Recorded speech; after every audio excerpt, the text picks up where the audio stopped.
So on this equation, this video, we're going to go over rational equations briefly, and then we're going to work on higher powers and quadratic techniques. So we might go through two goals on this video if we can get through them. So solving rational equations. This is an example of a rational equation because it has what are rational expressions, meaning rational, think fraction. Rational numbers are fractions, so these right here are rational expressions or expressions written as fractions. So looking at this one right here, I have 2x over 4 minus x squared plus 1 over x plus 2 equals 3. Now, when I look at this problem, I see x minus 4 times negative 1. So I'm going to factor that negative 1 out. Well, why would I do that? Because when I see this and this, I see a difference of perfect squares that's been multiplied together. So I can take this and factor it out. So remember, always factor when you're dealing with rational equations or expressions. Makes your life way easier. So now I have 2x times negative 1 times x plus 2 times x minus 2 plus 1 over x plus 2 equals 3.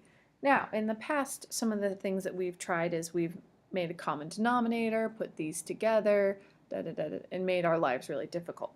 So let me ask you a question, something that might help you to think about this in terms of things we already know. If I have 1/2 and I add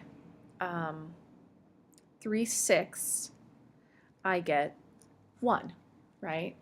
So how can I think about this kind of thing in terms of something really simple? Well, if I have this statement here, this equation that represents a truth, and I scale everything up by a factor of 6, which would be the common denominator of, let's put this guy over 1, of these three terms, do I end up with a true statement? Well, half of 6 is 3, and 3/6 is just 3. And then 6 times 1, because we're just using distribution here, is also just 6. So is this a true statement? Does 3 plus 3 equal 6? Yes. So remember, when we're dealing with equations, we're not necessarily trying to make this step be exactly the same as this step, but we're just trying to maintain equality. So we're trying to maintain something that's true, which allows us to do some tricky multiplying or scaling up or scaling down of our equations and allows things to become more friendly when we have these tools in our toolkit. So we're going to do the same kind of thing we did here with a simple little fraction, which is to find the common denominator. I'm going to put this over 1, and I'm going to multiply the whole equation, and even though I did it on the left here, it doesn't really matter which side I distribute everything through by. So I'm going to write it on this side, remembering it has to go to each term. My common denominator would be x plus 2 times x minus 2. And I'm just going to, because this is a negative 1, move him up there and kind of ignore him for the time being. So let's distribute through that term. When I multiply this whole quantity by this whole quantity, these are going to become a 1, and I'll just be left with negative, because remember I moved him up there, 2x plus, now I'm going to do this one times this term, remember everything with everything, x plus 2 in the denominator and x plus 2 in the numerator is going to become a 1, and then I've got 1 times x minus 2 giving us x minus 2. So cool. You might want to keep those parentheses in there just in case this were a subtraction symbol here. You might forget and not distribute the subtraction through to these terms when you go to solve. And then on this side of the equal sign, I now have 3 times, and instead of writing everything as 2 linear terms, I'm going to write it as the product of the difference of perfect squares. And then I'm left with this statement. So now I can just solve this out. I'm not going to go through all the steps here, but this would become 0 when I shift everything over times 3x squared. Don't forget to distribute, minus 12. Add our 2x over to the other side, subtract our x, add our 2, always doing our opposites, and then simplify all of our terms that we need to simplify. And then you can either factor or use the quadratic formula to get x equals, and I'm just going to go ahead and give you guys the final answer here so you can check your work. 5/3 and -2. So those are the two options you get when you solve this out. So that means it's going to factor cleanly.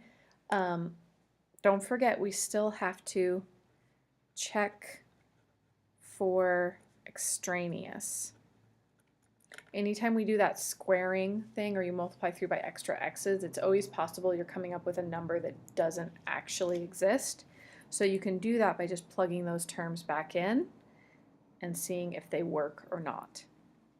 If you were doing this on a actual DP exam, you probably would have access to a graphing calculator to do this kind of thing. And then in this case, I wouldn't do any of this. We're going to look at how you would solve this using technology instead of by hand in a few minutes.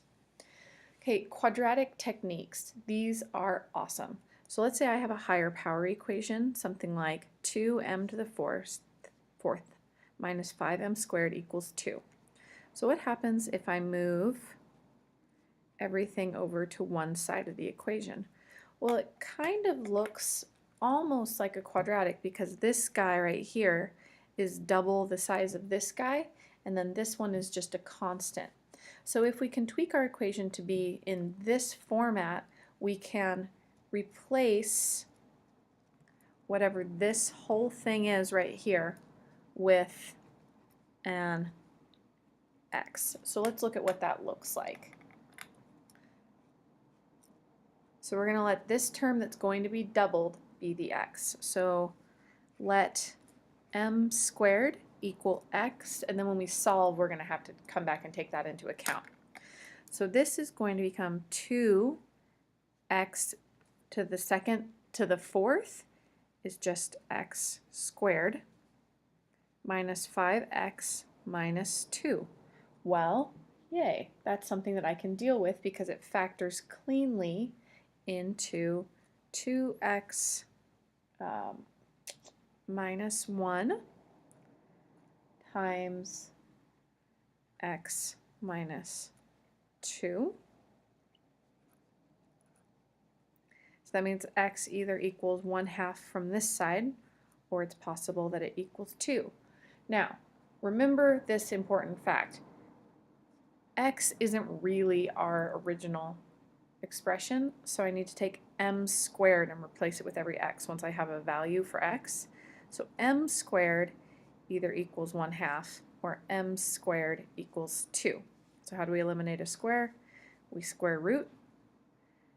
The square root of 1/2 can be simplified into root 2 over 2, and you can do that longhand over here if you want to by rationalizing the denominator, or you can memorize that one. And then m equals just square root 2. Now, remember, whenever I take a square root, it's plus or minus, plus or minus. And then you can go through and do the same kind of thing we did before to check to see if any of them are extraneous. If they work, you're good. If not, you're going to have a problem. Something to think about when you're replacing this is that if I replace plus or minus root 2 into an even power, they're going to give me the exact same thing, right? 2 times plus root 2 to the fourth is going to be the exact same thing as negative root 2 to the fourth. So if I replace in the positive or the negative for either one of these, it's going to work out just the same, so we don't really need to check the negative. If the positive works, the negative works too. So don't forget to check for extraneous solutions. Let's look at kind of a tricky one, and then we'll be done with this video and you can take a little break. This one is written as p square rooted minus 4 the fourth root of p plus 2. So I'm going to rewrite this in terms that are a little bit friendlier for me to view. So p to the 1/2 minus 4p to the 1/4 plus 2. Now, here's the question I'm supposed to, this is what they're looking for you to recognize when they write questions like this on a test. 1/4 and 1/2 are double, right? This is twice as big as this one. So if I let x be p to the 1/4, then x squared must be p to the 1/4 squared, which is p to the 1/2. Oops, I'll slide that over you so you can see. So that's the little trick they're looking for on this kind of problem. So p to the 1/2 is x squared minus 4x plus 2. Each one of these equals 0. Now this doesn't factor cleanly, so we can use the quadratic formula.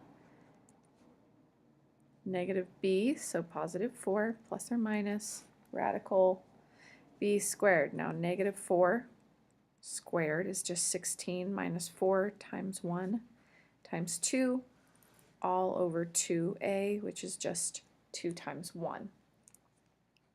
You can plug that into your calculator and have it spit out the answers for you, which is just going to be 2 plus or minus the square root of 2.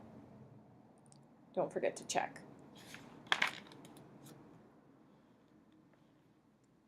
Uh-oh. Look, x doesn't actually equal that. Oh, bummer.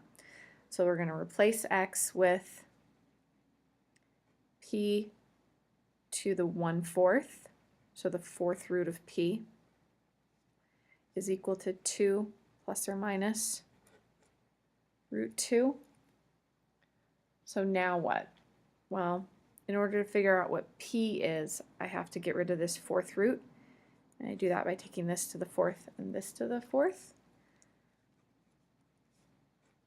2 plus or minus root 2 to the 4th. And I would just leave it like that, or evaluate it with a graphing calculator, so you don't have to do all that work by hand. So just stick that into your calculator, do the plus version and the minus version to come up with your end result. Big idea, written reflection. I want you to write a note to yourself. How do I recognize when to use this quadratic technique on equations? What are the key features I'm looking for when I see an equation where this is an applicable technique? And then the other thing, so when do I use quadratic techniques? Next I'm looking for is how can multiplying through by a common denominator on rational expressions, equations, be helpful? Why would I do that? Why might that be something that would be a big help in order to solve equations? So those are the two big ideas of written reflections I'm looking for on this question.